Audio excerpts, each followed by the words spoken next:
বিনা কাৰণত হোৱা বন্ধুত্বৰ মজাই বেলেগ নহয়নে? তাত কোনো ধৰণৰ স্বাৰ্থ নাথাকে। হেল্ল' এভৰিৱান, ইটছ মি আফচানা।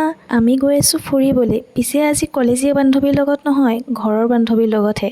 মানে মোৰ নানীজী আৰু দাদীজীৰ লগত। আমি আহি গ'লোঁ মামাহঁতৰ ঘৰলৈ ফুৰিবলৈ, কাৰণ আমাক ইনভাইট কৰিছিলে। অহাৰ পিছতে আমাক চাহ খাবলৈ দিলে। প্ৰথমতে ভাবিছিলোঁ চাহ নাখাওঁ আৰু তাৰপিছত এই পিঠাটো দেখা পাই লগালগ চাহ খাবলৈ বহি গ'লোঁ। আচলতে মই বহুত বেছি ভাল পাওঁ।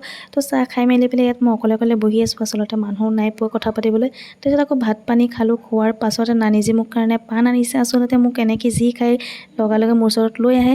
আৰু চাওক নানীজী দাদীজী একেলগে, দাদীয়ে ভিডিঅ'ত নাহে তথাপিও মই ক্লিপ লৈ ল'লোঁ, যিহেতু মোৰ বিগ ছাপৰ্টাৰ হয়। তাৰপিছত আকৌ মামীয়ে পিঠা বনাই দিলে, পিঠা খালোঁ। আৰু এই পোৱালিটো মই য'তেই যাওঁ পিছে পিছে যায় আৰু থৰ লাগি চাই থাকে। পিছত মোৰ পচন্দিতা অৰাটোক অলপমান দেখুৱাই দিলোঁ।